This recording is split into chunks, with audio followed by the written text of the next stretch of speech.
둘 다 그렇게 되는 거야. 하나만 그렇다면 모르는데 둘 다 그러니까 다들 실망하겠는데 이 목사님은 가만히 생각하면 참 기도원에서 기도원 식구들 오는 사람들 주려고 자기가 농사를 지어서 이렇게 하는 건데 이럴 수가 있나. 잠시 기도하는데 지혜를 주더랍니다. 그러면 여러분이 믿거나 말거나 그냥 내가 들은 걸 얘기하는 거야. 그래서 김진옥 목사입니다.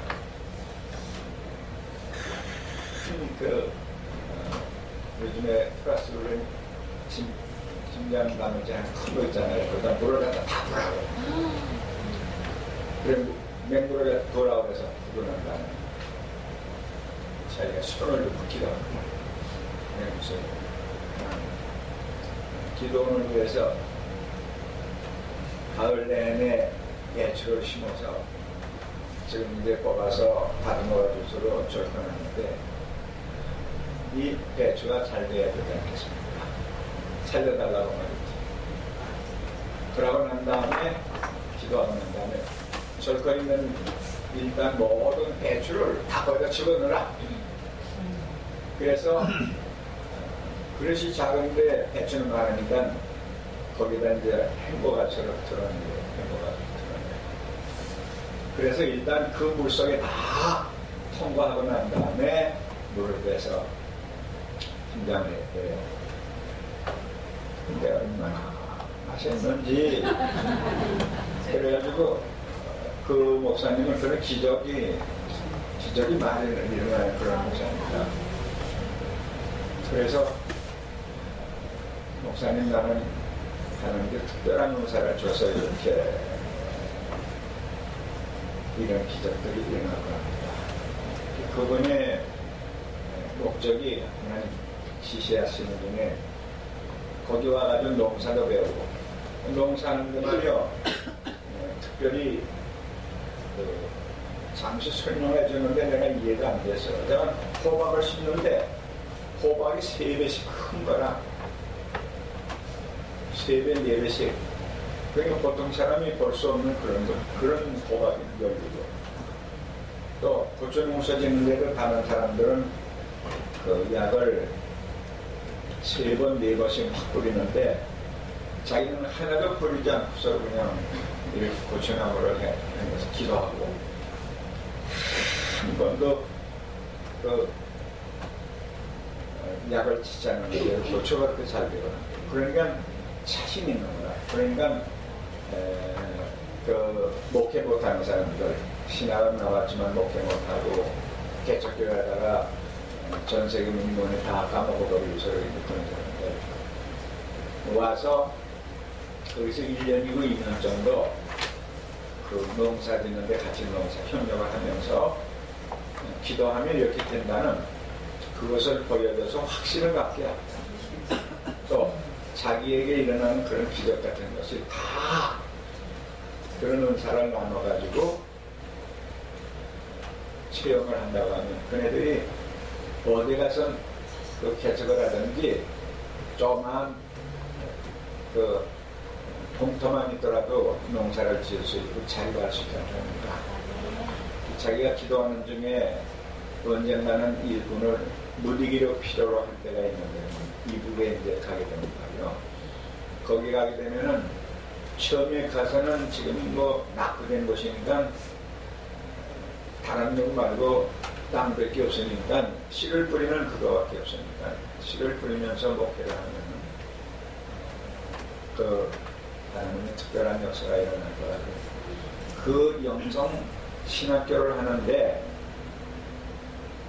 자기는 학교 운영에 대한 이 두뇌가 없으니까 목사님께서 내 두뇌를 좀 빌려주시고 그 다음에 자기는 목사지만은 그분이 구원집회도 많이 다니고 신령한 분이다.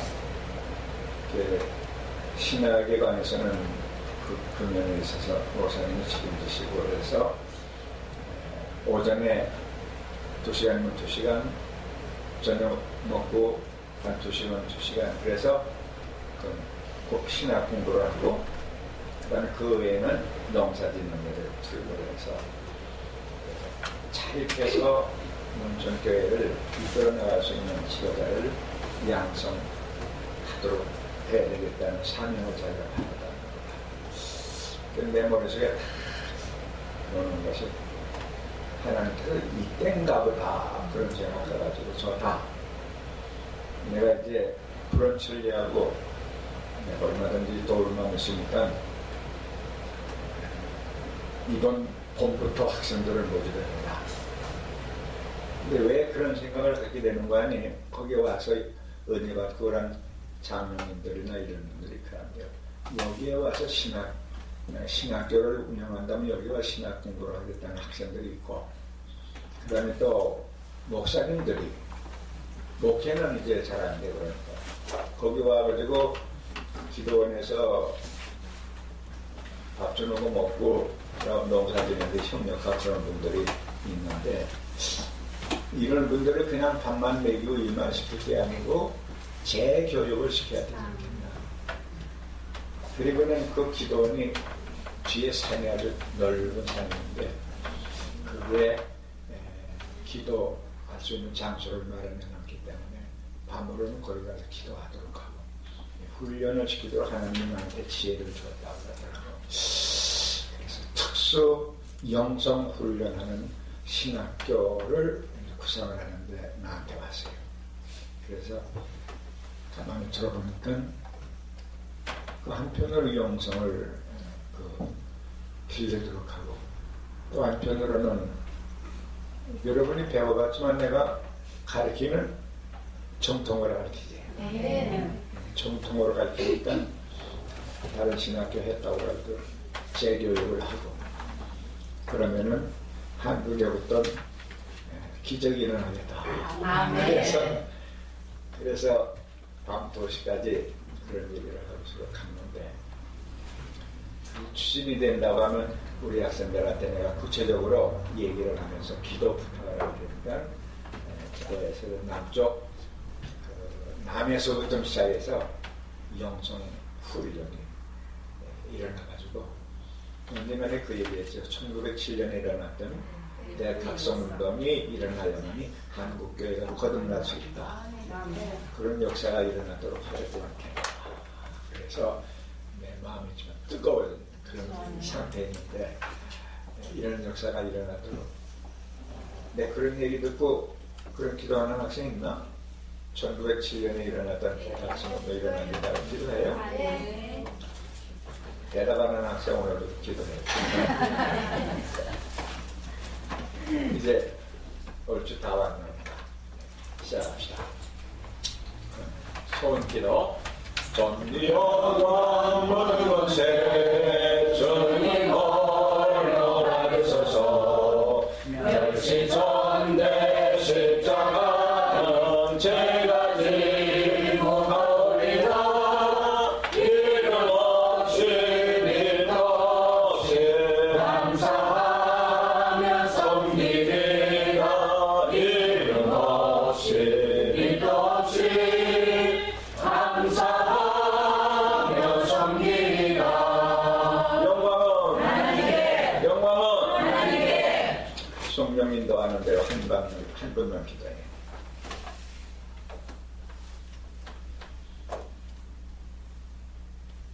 사랑의 하나님 감사를 드립니다.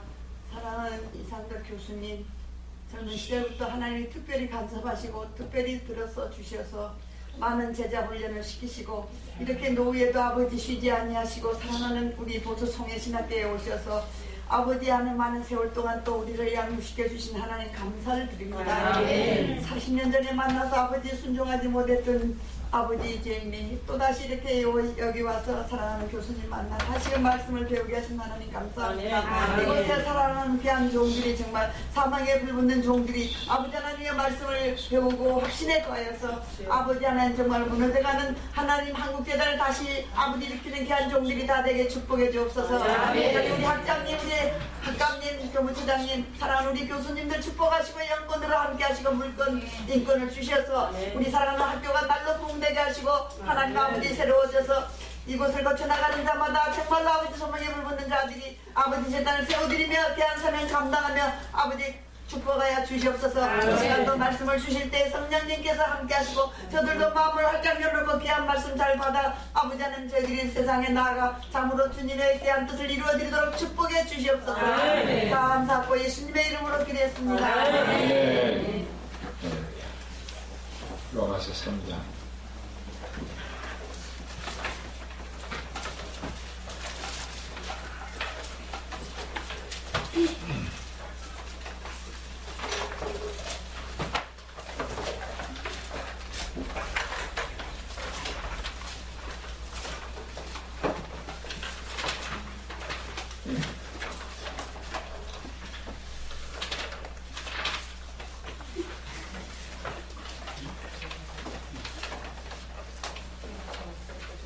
(10절로) (19절까지) 한 절씩 적어가십시다. 3장 10절입니다. 기록된 바 의인은 없나니 하나도 없으며 교독을 하자 그랬으나 합독하자 그러면 쭉 같이 있는 거고, 기록한 바 의인은 없나니 하나도 없으며 다 치우쳐 한 가지로 무익하게 되고 손을 행하는 자는 없나니 하나도 없도다.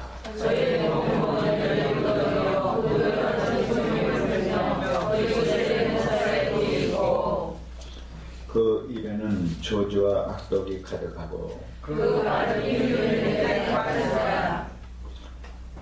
파멸과 고생이 그 길에 있어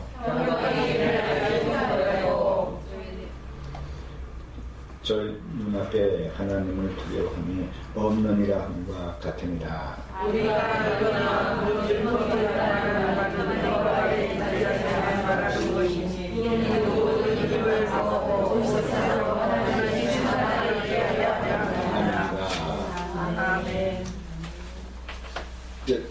지난번에도 얘기했지만은 예수 그리스도를 영접하기 전에 영접할 만한 그런 마음의 그릇이라고 하는 것은 죄인이라는 것을 통감할 때 예수님을 찾게 되는 거거든. 자기가 죄인이라는 것을 깨닫지 못한다면 예수님 찾을 필요 없죠. 그래서 하나님께서 우리를 부르시는 데 있어서 맨 처음에 보내준 것이 율법이에요. 율법을 이스라엘 백성들에게 줬지만 하나님을 찾는 사람에게 다 해당되는 건데, 그것을 준 것은 그것을 통해서 자기 자신이 죄인이라는 것을 알고 이 죄 가운데서 구원해 줄 구주가 누군가, 구주가 어디 계시는가 허우적거리며 참는 그런 마음을 갖도록 하기 위한 겁니다. 그래서 율법을 줬는데 이스라엘 백성들이 하나님이 우리에게만 율법을 줬으니까 우리만 택한 사람이다. 선민, 조선 비그레. 하나님이 택한 백성이다. 그래가지고 우월감을 가지고 있었던 것이 유대인이 예수 그리스도 메시아 오실 때에 영접하지 못한 실패의 원인이 거기에 있는 겁니다. 그러니까 우리는 어떤 은혜나 은사를 받았던지 간에 겸손해야만이 되고, 그것을 주신 하나님의 뜻이 무엇인지 그 뜻을 분별해서 그 뜻에 맞추어 사는 것이 사명자로서 잘못됨이 없이 사명을 감당할 수 있는 그런 사람이 될 수가 있는 겁니다. 그래서 율법이라고 하는 것은 사람들로 하여금 죄인이라고 하는 것을 알게끔 깨닫게 하기 위해서 그랬습니다. 여기 보면은 각종 인간들의 무익한 죄에 대한 내용을 쭉 기록해 놨죠. 결론이 의인은 없나니 한 사람도 없다. 그 결론이고, 19절에 가서 보면 우리가 알거니와 무릇 율법이 말하는 바는 율법 아래에 있는 자들에게 말하는 것이 아니니 이는 모든 입을 막고 온 세상으로 하나님의 심판 아래 있게 하려 합니다. 의롭다는 그 우월감을 가진 사람들이 율법을 통해서 다 죄인인 것을 알게 되고 입이 100개가 있어도 유구무원 할 말이 없을 정도로 죄인이라는 것을 깨달아서 핑계하지 못하고 입을 벌리지 못하도록 하기 위한 것이 율법의 역할이고 율법을 주신 목적입니다. 그게 목적인데 이스라엘 백성들은 그 율법을 받은 백성이니까 하면서 두 가지 월감, 하나는 율법 받았다, 둘째로는 할례를 받으라고 할례를 받았다. 근데 사실 할례라고 하는 제도가 그 당시에 아브라함의 후손인 이스라엘 백성만 그것을 행한 것이 아니고 이방 사람들도 근동지방, 다시 말하면 지금으로 말하면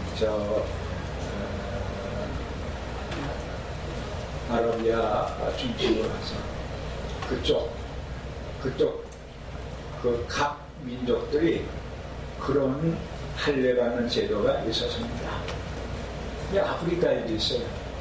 언젠가 아프리카에 가서 이거 찍어가지고 다큐멘터리 거기를 가면 남자 아이들을 할례를 했어요. 데려가서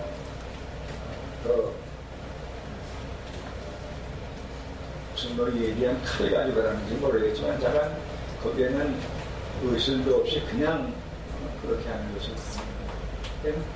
할례라는 것이 성경에만 있는 것이 아니고 안 믿는 세계도 있었던 겁니다. 근데 하나님이 그것을 도입한 이유는 이스라엘 백성들에게 그냥 율법만 주면서 너희들은 성민이라 그렇게 할 때에는 실감이 나지 않았거든. 그러니까 할례를 행함으로 말미암아 그 표식을 자기 몸속에다가 표를 가지고 평생도록 살도록 그렇게 한 거예요. 그러니까 그것이 그 이스라엘 백성들에게 아주 머릿속에 깊이 박혀가지고 얼마나 할례 받은 것 가지고 우월감을 가졌는지 다윗 봐요. 골리앗 대장 앞에 나가가지고 그랬지 할례를 하지 못한 거예요. 개와 도야지와 같이 취급을 하면서 담력을 가진 것은 나는 할례를 받은 표식을 내 몸에 가지고 있지만 그런 표식이 없는 것들은 다 이방 사람인 동시에 짐승과 같다. 그렇게 전애들을 내려다보는 그런 그런 인식을 가지고 있었기 때문에 다윗이 소년이면서 골리앗 대장 앞에 나갈 수가 있었던 겁니다. 근데 그런 용기를 가지라고 사실은 그런 건 아니지만 저는 그만치 이스라엘 백성들은 할례, 율법 이거에 대한 것을 자기네들에게만 사실 줬으니까 이스라엘 백성 하면서 우월감을 가지고 있었는데 그것이 예수 그리스도를 영접지 못하는 하나의 화근이 되었던 겁니다.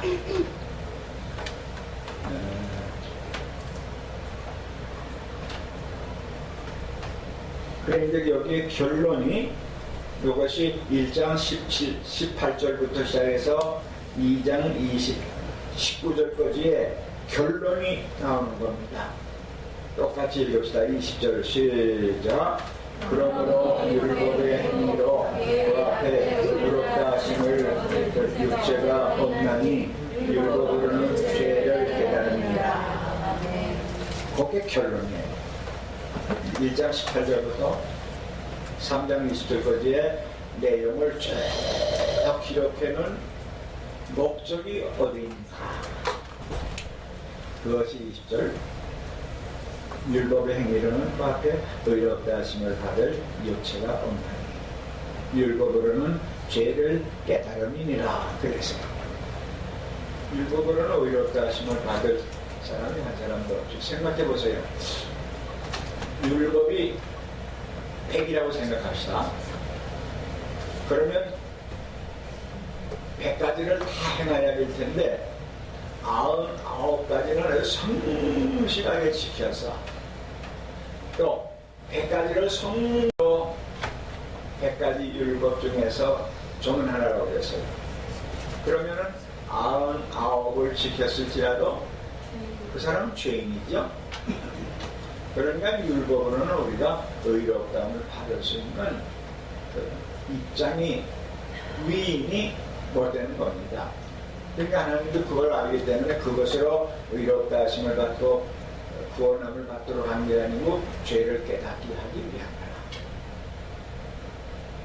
그러면은 하나님이 이와 같이 의인 없는 년이 한 사람도 없는데 어떻게 이네들을 구원하겠는가? 사실 죄인들을 구원하기 위해서는 죄 없는 사람이 죄 있는 사람을 대신해서 십자가에 달려 죽어야 되는데 이 땅에 의인이 한 사람도 없는 거예요. 그래서 21절에 뭐라고 그랬습니까? 21절 봅시다.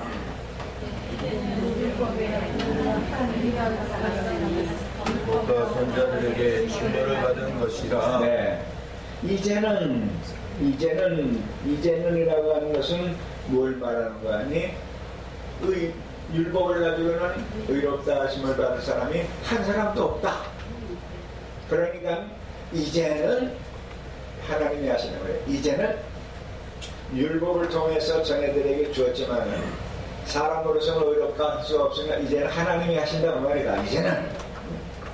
이제라고 하는 거 아주 강조를 했어요. 율법 외에 하나님의 한 의가 나타났으니 율법 외에 한 의가 나타나다. 그러면 율법과 선지자들에게 증거를 받은 것이다. 증거를 받은 것이다. 여기에 율법과 선지자들에게 증거를 받았다고 그랬는데 이건 뭘 말하는 걸까요? 한 의를 주셨다고 그랬는데 그 의는 누구죠? 예수 그리스도요. 예수님이에요. 예수님인데 그 예수님이 메시아 율법과 선지자들에게 증거를 받았다 그랬어요. 이건 뭘 말하는 걸까요?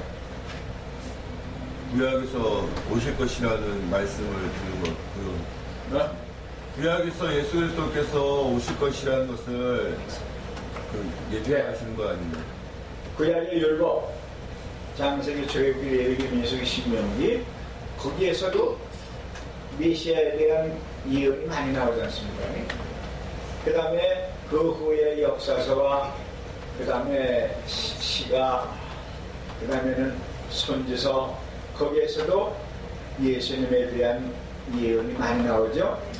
여기 그 말이라 여기 율법과 선지자들에게 증거를 받았다. 예수님에 대한 것이 구약이 예수님에 대해서 증거하는 겁니다. 그래서 온통 구약은 오실 예수님, 신약에는 오실 예수님에 대해서 기록해 놨죠. 여기 원고 학생들 구약에 121가지인가 메시아 예언에 대한 것을 추려가지고 농축해가지고 책을 낸 것을 가지고 한 학기 공부했죠. 기억나는 학생 있어요? 그때 복사해서 주신 거 그거 얘기하신 거 아닌가요? 책 나눠줬죠. 책 가지고서 한 학기 강의를 했지. 그만치 구약에 예수님에 대해서 구약 율법에서도 예수님에 대해서 또한 선지서나 역사서에서도 예수님에 대한 것을 예언하고 예표를 하고 그림자로 보여준 바 있는 것입니다. 그래서 이제 여기 21절은 왜 예수님을 이 땅에 보내시게 되었는가 그 이유가 여기에 기록되어 있는 겁니다. 왜 예수님을 보내줬습니까? 의인이 없기 때문입니다. 다 죄인이기 때문에. 네. 예수님이 이 땅에 보내신 것은 다른 길로는 속죄함을 받을 길이 없기 때문에 만인간의 죄를 대속할 수 있는 길이 다른 길로는 없고 오직 죄 없으신 예수님만이 우리들의 죄를 숙명할 수가 있고 우리를 의롭게 할 수 있기 때문에, 그래서 율법 외에 한 의를 우리들에게 주셨다. 하나님이 예수님 보내신 것은 그 길밖에는 없기 때문에 예수님 보낸 겁니다. 여기에서 또 여러분이 기억할 것은 예수님이 이 땅에 오실 때 말이요, 사람이래야만이 사람의 죄를 대신할 수가 있죠. 그러니까 반드시 사람이라 해야 되는 거예요. 사람이라 해야 되는데 그 사람이면서도 죄가 없어야 되는 거야. 죄가 없어야 된다는 것을 레위기서에 기록해 놨죠. 그제? 미리 그것도 메시아는 죄가 없는 분이어야 된다는 것을 레위기서에 얘기를 해 놨어요. 레위기서에 보면은 속죄제나 번제 같은 걸 드릴 때 반드시 제물은 흠이 없고 뭐 1년 돼 숫고 그랬는데 그거는 다 둘째로 접어놓고 제일 첫 번째 중요한 것이 뭐죠? 흠이 없는 거예요. 흠이 없는 거. 그러니까 예수님을 하나님이 보내시더라도 요셉과 마리아 두 남녀 결합해서 부정모혈로 예수님이 나신다고 하면은 그 예수는 우리나 그 예수나 똑같을 거 아닙니까? 그러니까 죄 없는 부정모혈로, 다시 말하면 보통 생육법에 의해서 태어난 인간들은 다 죄인이죠. 아담의 지은 죄 원죄를 가지고 태어나는 거기 때문에 다 죄인인 거라. 그래서 동정녀 마리아에게서 나실 수밖에 없는 이유가 바로 죄 없는 사람이라야만 되기 때문에, 그래서 동정녀 마리아에서 탄생합니다. 신구약을 연구해 볼 때에 가장 키 포인트는 뭔가 하니, 예수님이 이 땅에 동정녀 마리아에게서 나셔야만이 우리들의 죄를 숙명할 수 있는 하나님의 어린 양이 될 수 있는 겁니다. 구약에 있는 이스라엘 백성들이 범죄했을 때 양이나 송아지를 가져갈 때 흠없는 것이래야만이 되기 때문에 거기에 못 박아놓고 그런 제도를 낸 거는 예수님이 이 땅에 죄 없는 분이라야 된다는 걸 강조하기 위해서 미리 예언해놓은 겁니다. 그래서 조직신학을 여러분이 배웠겠지만 예수님은 누구냐 그랬을 때에 제일 중요한 것은 살아계신 하나님의 아들, 그 다음에 둘째로는 동정녀 마리아에게서 나셔야만 돼요. 그 두 개가 제일 중요한 거예요. 그러니까 예수님은 이 기독교 교단들이 많죠. 그런데 그네들에게 이게 정통이냐 이단이냐 그걸 알아보려고 하면 예수는 누구냐 물어보면 되는 거예요. 예수는 누구냐?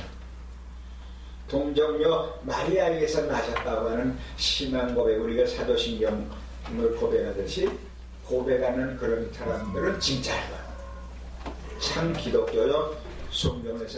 성경에서 나온 모든 말씀대로 세워진 참 성경적인 기독교다. 그러나 그 외에 다른 잡소리를 하는 것들은 다 이단입니다. 다시 말하면 사이비 기독교라. 그런데 그네들은 또 그렇게 주장을 해도 상관이 없어요. 왜냐?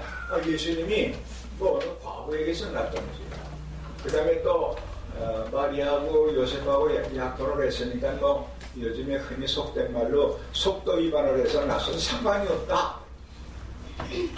왜냐? 신복음주의나 요즘에 이제 대표적인 그 신신학의 이름이 붙어있는 가운데는 신복음주의가 가장 커요. 교단이 굉장히 크다고요.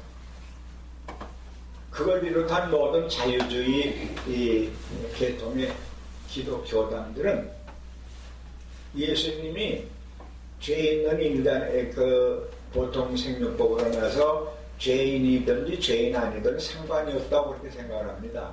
그러니까 예수님 동정녀 마리아에게서 나셨다는 것이 대수롭지 않은 거예요. 왜 그런지 아십니까?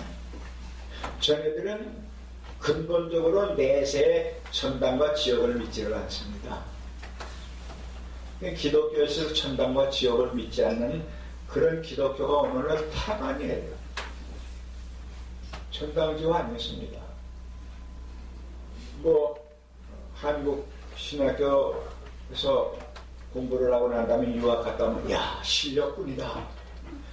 유학까지 다 갔다 왔구나 그러는데 유학 갔다 오면 다 신신앙부를 먹고 들어오는 거예요. 신복음주의가 거의 다 여기서 보수적인 신학 공부를 하고 난 다음에 가가지고 신복음주의 신학을 배우게 되면은 다시 자유주의 신학을 배워가지고 오니까 와가지고 삐딱 해가지고 강의할 때에 이상하게 강의를 하니까 신학생들이 듣고 교수님 그건 아닌데요 할 때 동안 그 학생 찍히는 거지요. 그래서 전애들은 속죄가 필요 없는 거예요. 사실은 속죄가 필요 없으면 예수님이 동정녀 마리아에게서 났든지 그렇지 않으면 부정보혈로 났든지 상관이 없는 거예요. 그 사람이 십자가에 달려 죽으심으로 만민간의 죄를 속량한다. 그것도 믿지 않는 겁니다. 그럼 저네들이 왜 십자가 보고 이런 것들을 전하는가? 소위 나사렛 예수라는 사람이 십자가에 달려 돌아가시면서 유대인들을 구원하기 위해서, 그래서 자기의 민족을 구원하기 위해서 독립운동하고 나라 재건을 위해서 그 많은 사람을 위해서 죽을 수 있었던 사람이기 때문에 그 정신을 너도 갖고 나도 갖는다고 하면 이 세상의 전쟁이나 싸움이 없어지고 평화로운 지상천국을 이룰 수 있는 것이 아니겠느냐. 그래서 바로 지상천국에다가 목표를 두는 겁니다. 여러분 WCC를 들으셨죠? WCC라는 걸 들어봤어요? 네. WCC는 게 뭡니까? 그거는 모여서 일을 해보자. 모여서 일을 해보자. 그럼 거기에 천주교도 있고 또 기독교도 있고 그 다음에는 또 불교도 있고 그 다음에는 회교도 있고 일본 사람들이면 도교도 있고 베라교들이 다 있어.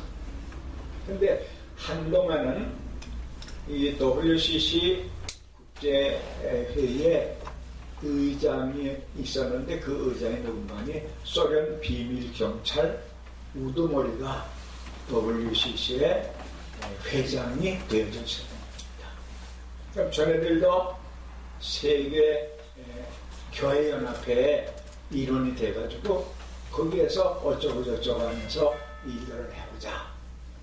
전애들은 일하는 데만 하고 교리를 물어보면 이게 하나가 안 되죠. 그러니까 교리는 자기 나라 가가지고 자기 교단에 가서 교리 타령하고 모여서는 하지 말자. 일하자. 해보자. 그랬어요. 벌써 들어본 얘기인데. 자, 우리가 해보자. 그랬지. 네. 성경에 보면 그게 있잖아. 창세기 11장에 보면은 해보자 그랬지? 네. 조랍형제에 말이야 사람들이 모여가지고서 해보자. 탈을 쌓자. 그래서 이제는 다시 흩어지지 말자. 그리고 우리의 이름을 나타내보자 그랬죠. 두 가지요. 해보자, 일해보자. 그리고 우리들의 명성을 떨쳐보자. WCC가 바로 그겁니다. 해보자. 세계를 향해서 그 무엇인가 한번 뭉쳐서 해보자. 그래 우리의 업적을 나타내보자. 그래 이 WCC라고 하는 것은 이 마귀 새끼들이 모인 것입니다. 그러니까 우리 합동측이나 도심파 이런 데서는 도저히 WCC에 대한 것을 용납지 아니하며 이번에 총회하는 것도 결사 반대라는 것이 거기에 있어요. 그러니까 여러분이 알아야 될 것은 기독교가 세계적으로 굉장히 큰 교단과 같이 되어 있지만 그러나 성경이 말하는 기독교는 어느 부분만 있는 것이지 전체가 아니라는 겁니다.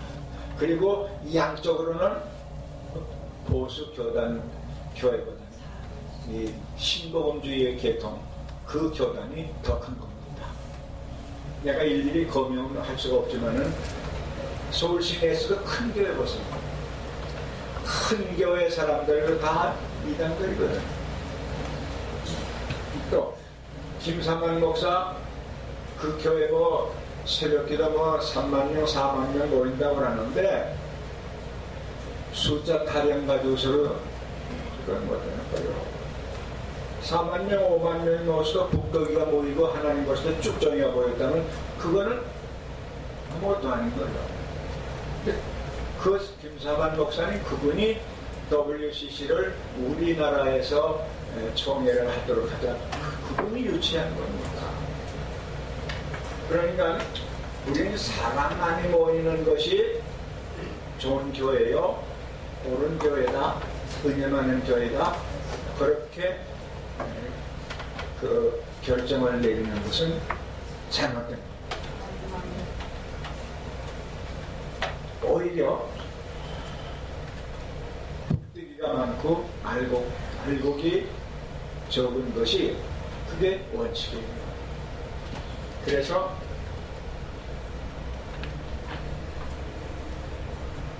내가 신학을 연구하고 신구약 성경을 연구한 끝에 바로 제일 중요한 것이 무엇인가니 예수님의 동정력 탄생이다. 원시복음에 나타나는 건 창세기 3장 15절에 보면은 거기에 이 너희 후손들 그런다든지 말이요, 사람의 후손 중에 누가 나서서 뭐 그래야 될 거 아닙니까? 그래서는 남자의 후손 중에 그런다든지 해야 되는데 남자라는 건 하나도 없이 빼놓고 여자의 후손 그랬지? 그것도 동정력 탄생을 이제 암시하는 거예요. 그러면 신약의 최초의 메시아 예언에 대해서 여인의 후손, 그래서 여자라는 말이 나왔고요. 신약에 와서 예수 그리스도 나심에 대한 것을 말씀해 놨는데 거기에도 여자의 후손을 통해서 그 말이 나와요. 찾아봅시다. 그리고 창세기 3장 15절을 읽고 창세기 3장 15절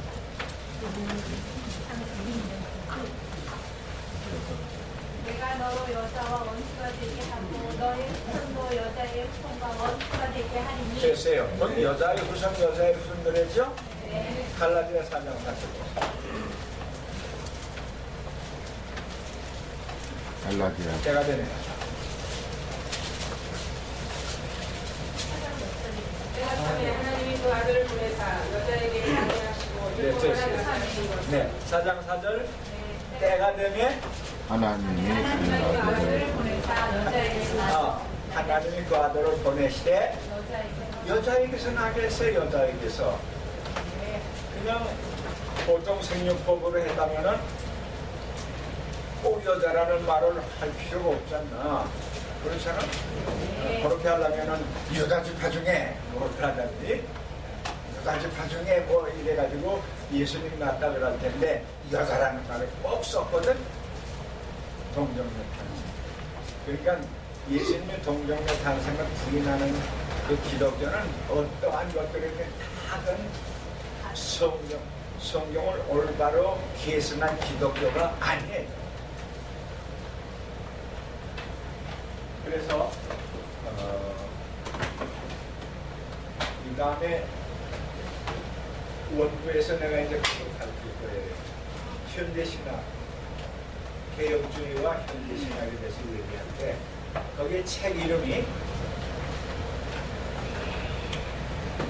속죄를 부인하는, 속죄를 불필요로 하는 기독교, 그런 책이 돼야 이것을 앞으로 여러분들에게 나누어서 가르치는 신신학과 자유주의. 전에들은 천당과 지옥을 믿지 않기 때문에 심판도 두려울 것이 없는 거예요. 뭐 천당도 없고 지옥도 없는데 무슨 뭐 심판이 두려울 게 뭐 있어. 죽어지면 그만이라 그렇게 드라마에 있는 거죠. 그런 의미에서 여러분들이 우리 신학교에 왔다는 것은 그냥 하나님이 특별히 빼내서 이런 참 보수 신학을 배우고 신실한 목사들을 만들려고 요구를 보내신 거다. 감사해야 돼요.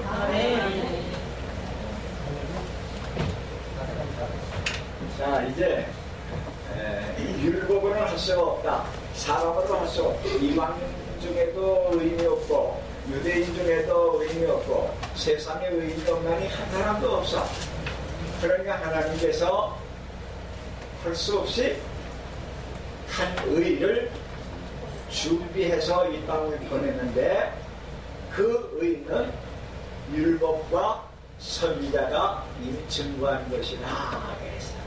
그래서 예수님은 율법과 선지자들이 예언한 그 장본인 것을 여기에서 지적하며 합니다. 이제부터 이 책의 그 단원이 달라지는 겁니다. 봅시다.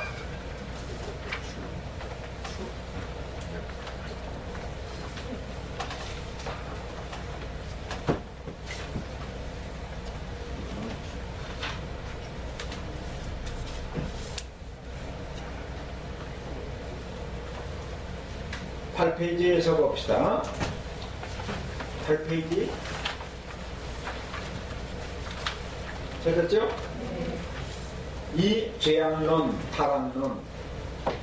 그래서 첫째는 이방인의 죄. 1장 18절로 1장 32절 마지막 절까지. 그 다음에 두 번째로는 그 밑에 유대인의 죄. 그래서 2장 1절로 3장 9절까지 유대인들의 죄를 지적을 했어요. 그럼 이방인의 죄, 유대인의 죄 그랬으면 그 인류 전체를 가리키는 거 아닙니까? 그치? 그래서 이제 9절로 넘어가서 9페이지로 넘어갑시다.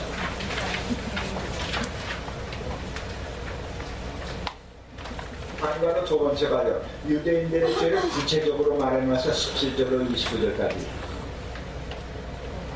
무슨 죄나 유대인들의 죄는 신분과 행위의 불일치. 전에의 신분은 선민이죠. 또 할례를 받았죠. 십계명을 받았죠. 그런데도 불구하고 선민이라는 특별한 대우를 받았는데 전에들의 행위는 거기에 미치지 못했던 거라. 그래서 표면적인 유대인과 이면적인 유대인에 대한 것을 얘기합니다. 넘어가서 그런 거로 이방인도 죄인이고 유대인도 죄인이기 때문에 셋째 번 보면은 모든 사람이 죄인이다. 결론이 그렇게 된 겁니다. 그래서 그 밑줄 친 거 있지? 밑줄 친 거. 네. 다 같이 읽어봐. 시작. 네. 이건 하나님의 판결이다. 만민이 죄인이다. 그랬어요. 그러니까 이제 죄악에 대한 것이 이렇게 판결이 났기 때문에 그 다음에는 하나님이 하시는 일이 나오는 겁니다. 사람이 할 수 없으니까 하나님이 하시는 거예요. 2부 9페이지 맨 밑줄 2부 구원의 방법과 그 결과, 그것이 3장 21절로 8장 39절까지로 되어져 있습니다. 그러면 첫째, 하나님의 의가 나타났다. 지금까지 얘기했죠? 그럼 반과를 1번 봅시다. 하나님의 의를 준비했습니다. 누가 준비했어요? 하나님이 준비했어요. 왜 그렇죠? 조금만 글자 읽어봐요. 다 같이. 세상에는 의인이 한 사람도 없어. 그렇기 때문에 하나님이 친히 의를 준비를 했습니다. 근데 이 의는 바로 누구라고? 예수님, 메시아예요. 그러면은 그 예수님은 어떠냐? 바로 읽어보니까 창세 전부터 예비하신 의다. 창세 전부터 준비하신 예수 그리스도다. 메시아다. 그 말이야. 작은 글자 첫 줄 읽어봐요. 시작. 자발적으로 준비했습니다. 자발적으로. 곧 그리스도 예수는 인간이 버린 일을, 범죄한 일을 그래도 죄요. 인간이 벌려놓은 일을 수습하기 위한 사후 처리 과정이 아니다. 이것도 아주 중요한 거예요. 아담과 해와가 선악과 따먹고 범죄했기 때문에 그것을, 그 결과를 보고 사후 수습이 아니다. 그런 뜻과 같은 겁니다. 그래서 로이드 존슨, 이거 미국의 유명한 신학자입니다. 복음은 율법이 사람들을 구원하지 못하자 하나님께서 그제서야 생각에 낸 사후 처리가 아니다. 무엇이? 복음이 말이에요. 예수님이 이 땅에 보내주셔야 되겠다. 그것이 사후 처리가 아니라 복음은 인간을 위한 땡길 처방이 아니다. 선악과를 따먹고 인간들이 이제 다 지옥 가게 생겼으니까 야당났다. 그래서 그 펑크가 나는 것을 땜질하듯이 수습하는 방법이 아니다. 그 말이야. 복음은 처음 창세기 전부터 예비된 겁니다. 제가 이번 금년 첫 주일날 설교를 새해는 기회다. 새해는 기회다. 무슨 예? 지난달에 지은 죄 가운데 미처 회개하지 못한 것을 회개하는 그런 기회다. 그 다음에 지난날에 잘못했는데 금년에는 올바르게 믿음으로 살아야 될 그런 기회다. 기회다. 그러니까 이 기회를 놓치지 말아라. 그러면서 우리에게는 소망이 있다. 한 가지는 임마누엘. 하나님 우리와 함께한다. 세초부터 세말까지 신명기 9장에 나오잖아요. 세초부터 세말까지 여호와의 눈이 이스라엘 백성들도 있었던 거야. 그러니까 임마누엘, 우리는 임마누엘이다. 나그네, 이 세상 사람들은 다 나그네죠. 나그네요, 나그네 아니에요? 나그네요? 네. 나그네 하는 사람 있나? 그런데 우리는 틀린 나그네야. 보통 나그네가 아니야. 행복한 나그네야. 왜 그래? 예비됐어요. 돌아갈 수 있으니까. 돌아갈 고향이 있으니까 그것도 되네요. 목표가 있으니까. 나그네로 요즘에는 뭐 여행자라고. 누구누구? 여행자라고 많이 그래요. 예. 요즘에는 버스가 있으니까 그냥 다니지만은 옛날에는 이런 10리, 20리, 30리, 50리길은 그냥 걸어 다녔거든요. 그런 길을 이렇게 쭉 갈 적에 혼자 가면 얼마나 외로워요. 그지? 내가 이제 서울에 살면서 국민학교 초등학교 2학년 때부터 겨울방학, 여름방학에는 이제 외갓집하고 고모집에 가는데 유성에 고모가 있고 2개 논산에 외갓집이 있는데 거기 가가지고는 소록길로 해서 이제 가야 돼. 거기서 기차 타기는 거라고.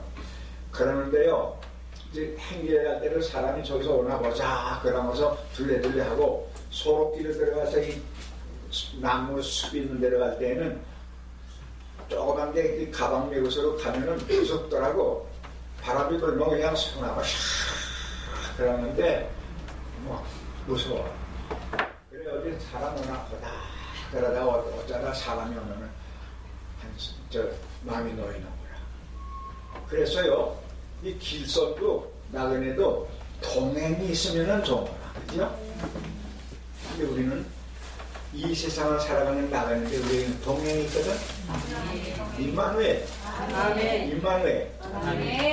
우리는 임마누엘이라. 그러니까 여러분이 어떤 일을 당하든지 나는 임마누엘이라고 하는 그런 확신을 가져라. 존 윌리엄한테 찬송하고 어렵고 고통스러울 때는 임마누엘 되시는 분이 나와 같이 한다고 하는 것을 여러분이 기도하면서 믿어라. 그럴 때 우리는 감사하며 살아나갈 수 있잖아요. 한 가지 더 얘기했죠. 하나님은 우리를 위해서 예비하시는 하나님. 임마누엘 아니죠. 여호와 예. 여호와 예 하나님입니다. 그래 그러니까 우리는 금년 14년도 한 해를 걸어가는 나그네에 있어서 어떤 입장에서든지 감사하면서 살아. 또 우리에게는 동행이 있고 우리를 위하시는 분이 있으니까 감사하면서 살자. 그런데 우리는 이 땅 위에 살면서 하나님이 미리 예비해 놓으신 것들을 우리가 받아 누리는 거예요. 그 다음에 이제 복음 속에 나타나는 의를 봅시다. 하나님의 의는 우리가 예를 써서 애를 써서 말이요 만들어내는 것이 아니에요. 하나님의 의는 우리가 달라고 한다든지 애를 먹고 한다든지 회개한다든지 그래서 만들어낸 것이 아니고 오히려 우리가 받아들이기만 하면 되는 수동적인 의다. 의는 하나님 만들어 놓고 우리에게 받아라 그러니까 받으면 되는 거예요. 내가 언젠가 그 얘기했죠. 성령 충만 받는 거 이제 성령 충만 받은 호레이 박사를 비롯해가지고 역대의 그 성령의 사람들의 성령 받은 경로를 보면요 몇 가지가 있는데 통계학적으로 보면 첫째는 회개하고 둘째는 간구해야 되고 세 번째는 헌신해야 되고 뭐 네 번째는 또 어떻고 그렇게 나오는 거라. 그래야만이 그런 과정이 다 있어야만이 성령 충만 받는 사람이 있고 어떤 사람은 첫째하고 세 번째만 해서 성령 충만 받는 사람이 있고 그래요. 내가 첫 번 성령 충만 받은 경험은 하나님 앞에 새벽기도 끝나고 조용히 기도하는 가운데서 받았어요. 물론 평소 때도 기도할 때 회개하고 그랬겠지. 근데 성령 충만 주십시오 그렇게 가지는 않았는데 주시더라고요. 그러니까 지금 얘기한 대로 대충 그런 것들을 준비해. 다시 말하면 성령 충만 받도록 갈망하고 그 다음에는 달라고 기도하고 그 다음에는 하나님의 뜻대로 살겠다고 헌신하고 그러는데 그런 것들을 절차를 통하지만 마지막에는 믿음으로 가는 겁니다. 마이어라고 하는 목사님이 젊어서 신학교 나와가지고 전도에 성령 충만 받기 위해서 신학교 처음 들어가가지고는 신학생끼리 그러잖아. 우리 모여서 좀 은혜받고 능력받자 그래가지고 끼리끼리 모여서 뭐 월요일 기도회 한다든지 그런 것들 여러분들도 하는 학생이 있을 거예요. 나도 이제 몇몇 사람들끼리 모여서 월요일마다 그런 이제 기도회도 하고 또 부산에서 출발하는 기차에 가가지고 전도를 했는데 그러면서 이제 기도하듯이 이 마이어 목사님이 캐스워크라고 하는 그런 동네에서 월요일마다 모여서 기도를 하고 있었는데 하루는 때로 어떤 때는 건강하지 않을 피곤할 적이 있잖아요. 그죠? 잠이 온다든지 뭐. 그래 도저히 그 자리에 같이 있을 수가 없으니까 기도하다가 나와가지고 서로 맑은 공기를 쐬우겠다고 하면서 오솔길을 걷고 있는데 갑자기 그 마리오 목사님 머릿속에 떠오르는 게 뭔가 아니에요? 성령 충만 받으라고 하잖아. 말세 성도들에게 성령을 충만 주시겠다고 약속하지 않았나. 이제 그 마리아 목사님 머릿속에 떠오릅니다. 주시겠다고 약속하지 않았나. 그 다음에 성령 충만 받아라 명령해서 안 했어요. 성령 충만 받으라고 명령해서 안 했어요. 한 거 같아? 네. 했어요. 받으라고 그랬어요? 어디 있어요 이게? 성령 충만을 구하라. 구하라고 그랬어요. 물붓듯이 부어주. 네. 예배서 5장 18절이면 또 거기 보면 나오는데 술 취하지 말라 이는 방탕하는 것이니 너희는 성령 충만을 받으라 그랬지? 그러니까 성령 충만을 주시겠다고 하나님 약속했죠? 그 다음에는 성령 충만 받아라 그랬죠? 그러니까 이 마리아 목사님 머릿속에 그게 두 가지 생각이 난 거야. 응? 지금까지 내가 성령 충만 달라고 기도해봤는데 하나님이 주시겠다고 약속했다. 그럼 믿으면 되지 않느냐. 그 다음에 성령 충만 받아라 명령했으니까 아멘 하면 되지 않느냐. 그런 생각이 들어가니까 그 순간에 맞다 내가 달라고 그랬으니까 하나님이 나에게 주신 게 아니냐. 그 생각이 들어가면서 기쁨이 오기 시작합니다. 내가 마귀 새끼가 뭐라고 하는 거 아니에요. 귀에다 대고 야 나야야 너 진동도 없는데 무슨 성령 충만 받았다 개 아니다. 나는 주시마 그랬고 명령했기 때문에 내가 아멘 했기 때문에 지금 받은 거다 그랬어. 방금 안 터졌는데 그래도 받았다. 받은 증거가 뭐냐. 받은 증거는 주시마 그랬는데 내가 그것을 확실히 믿는 것을 보니까 나는 성령 충만 그랬어. 그 순간에 마리아 목사님은 성령 충만을 받으세요. 근데 그에게는 진동이 있었던 것도 아니에요. 불덩어리가 내려가지고 그냥 확 끝난 그런 것도 없었어요. 방언 터진 것도 아니에요. 아무 증거는 없었지만 말씀 받으라 명령했고 주심의 약속했고 받으라 명령했기 때문에 내가 믿음으로 받는 거다. 우리가 구원받는 것도 그렇죠. 믿음으로 구원받죠. 그지? 네. 그랬으면 믿음으로 구원받았으면 난 하나님의 자녀로 믿으면 되는 거예요. 근데 거기다 대고서는 무슨 진동이니 방언이니 그런 게 없으면 나는 아직 구원받지 못했나 보다. 그렇게 의심나는 사람도 있을 거예요. 그러나 구원받는 것도 믿으면 구원 얻는다고 그랬기 때문에 내가 주는 그리스도시여 살아계신 하나님의 아들이 동정 마리아에게서 나셨다. 그럼 내가 믿는 이상 난 구원을 받는 거야. 그렇다면 성령 충만도 내가 하나님 앞에 회개하고 성령 충만 받기를 기도하고 지금까지 기도해 왔으니까 말이요. 계속 그래서 내 월요일마다 마리아 목사님이 기도해. 동서 기도하며 그렇게 기도해 왔으니까 받았어요. 쟤네들이 임했어요. 임했는데도 그것도 모르고 다 하려고 일하고. 그게 마리아 목사님이 거기에서 기쁨이 났어요. 거기에 내가 뒷받침해서 얘기 하나 더 할게요. 제가 이제 기도원에 여기 50분까지인가 몇 분까지? 50분까지요. 50분까지요? 내가 이것도 얘기한 거예요. 제가 성령 충만을 늘 지속하기 위해서 그러하기만 하면 기도원에 가는데 가면은 보통 3일씩 금식 기도하고 내려오더라고요. 어떤 때는 가면요. 계속 기도가 열심히 나오고 그냥 뭐 피곤치도 않고 배고프지도 않고 그래 그냥 기쁨을 가지고 은혜를 충만히 받은 것 같이 그런 느낌을 가지고 내려오는데 어떤 때는요. 하루가 지났는데 그 다음에는 배가 고파 죽었어요. 졸음도 오지 피곤하기도 하지 기도가 안 되는 거라. 자꾸만 이게 음식 생각도 나고. 그러니까 그런 가운데서 실험을 하면서 어디로 채우기는 채워야 될 것 같으니까 말이야. 그리고는 사흘째 되는 날은 그냥 날이 새자마자 그냥 집으로 와서 밥 먹어야 될 생각인데 아무 느낌도 없어서 기쁨도 없고 아무것도 없어. 근데 기도는 열심히 했거든.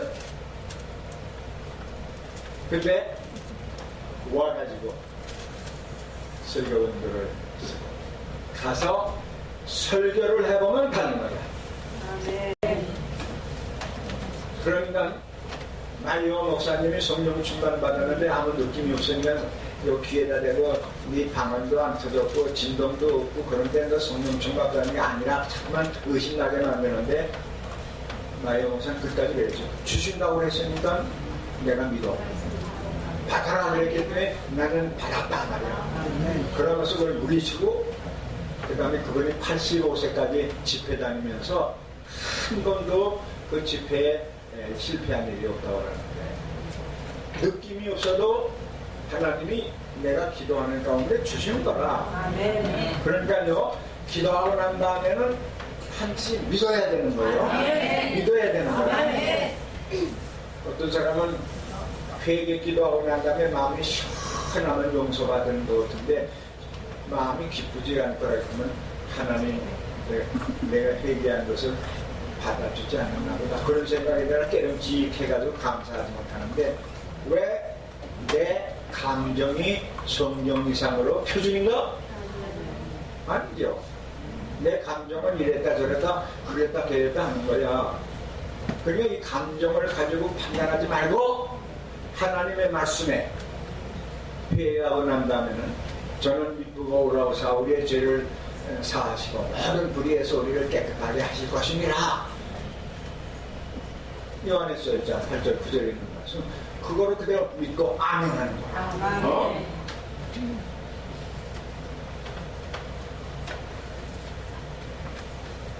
자 보십시다.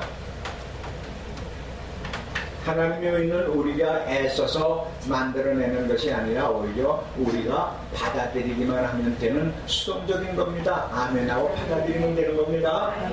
어느 학생 루터 그거 읽어요. 큰 소리로.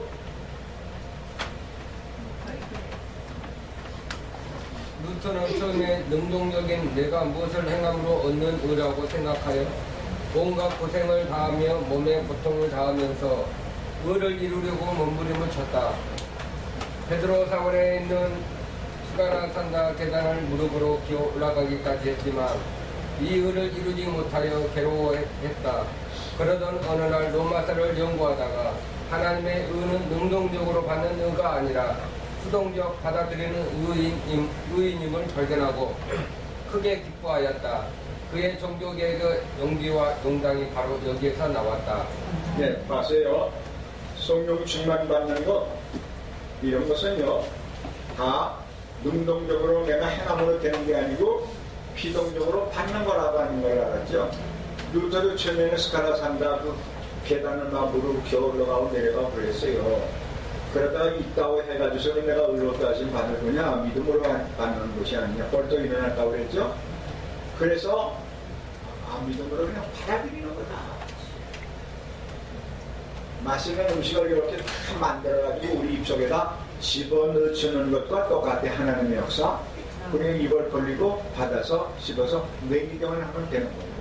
우리의 구원은 하나님 만들어서 우리들에게 주는 겁니다.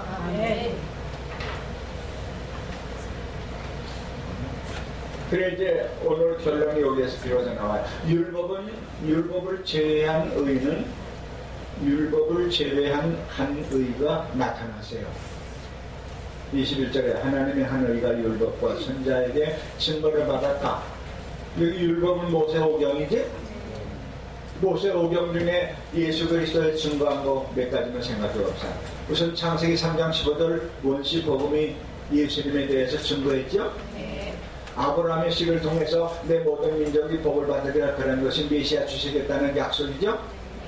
레위기서의 제사법에 보면 바로 하나님의 의신 그리스도의 증거가 나타나고 있는 거죠.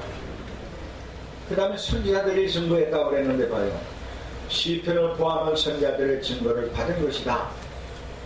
이사야 7장 동정녀 탄생에 대한 예언이 나왔죠.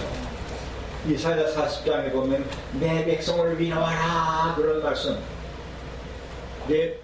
예레미야 2장 6절에 보면 그 이름은 여호와 우리의 의라 하니라. 그러니까 복음 예수님에 대해서는 율법도 얘기를 해놨고 그 다음에 선지자들도 얘기를 해놨다. 그래서 이제 22절에 이 의는 누구에게 미치는 거예요? 믿는 자에게. 믿는 자에게. 하나님이 의를 만들어서 우리들에게 주었어요. 근데 이 의는 믿음으로 아멘하는 사람인데 적용이 되는 것입니다. 이 시간에 여기까지만 하고 1분 동안만 하나님 앞에 기도하시기를 바랍니다. 그래서 첫 시간 마치는 걸로 하십니다. 다 같이 하나님께서 의 없는 우리들을 위해서 우리가 할 수 없는 그 일을 하나님이 하셨죠. 그게 바로 독생자를 보내시는 일이었습니다. 독생자를 보내시되 사람에게 보내야 될 텐데 부족모여나면 안 되기 때문에 동정녀 마리아에게서 나시도록 했어요. 그런 거로 택함받고 올바로 중생한 사람은 동정녀 예수님 탄생을 믿도록 되어 있어요. 믿는 겁니다. 그러나 거기에 믿어지지 않는다면 두 가지. 하나는 중생을 못했든지 하나는 택함받지 못했든지 둘 중에 하나입니다. 그런 거로 내가 믿고 오늘의 이 사명을 가지고 여기 와서 공부도 하며 미래 사역을 위해서 열심히 뛸 수 있도록 인도해 주신 하나님의 은혜인 줄을 믿사옵니다. 모든 가장의 좋은 은혜는 하나님께서 우리들을 주심에 우리는 언제든지 믿음으로 받을 수 있도록 만드사 성령 충만 말씀 충만케 하옵소서. 1분 동안 통성으로 감사하면서 기도하시기를 바랍니다. 고마우신 우리 아버지 하나님, 사랑 진심으로 감사합니다. 이 시간에 부족한 병위에 말씀을 취하십니다.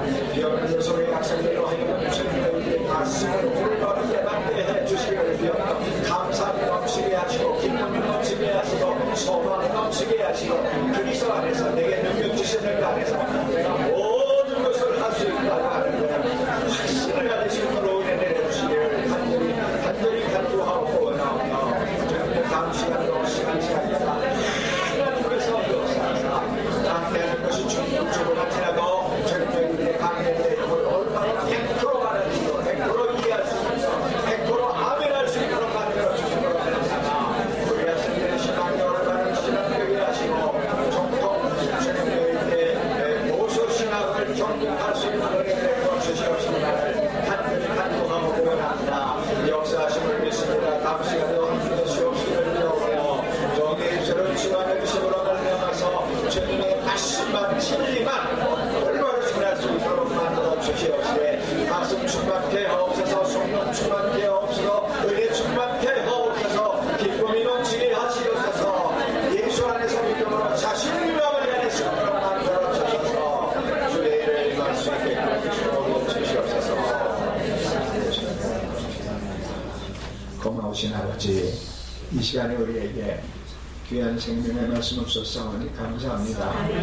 이저 깨닫지 못한 부분이 있거든 그것마저 깨달아 100% 깨닫고 감사하며 하나님 앞에 헌신하여 충성할 수 있는 그런 역사하심이 있게 하옵소서.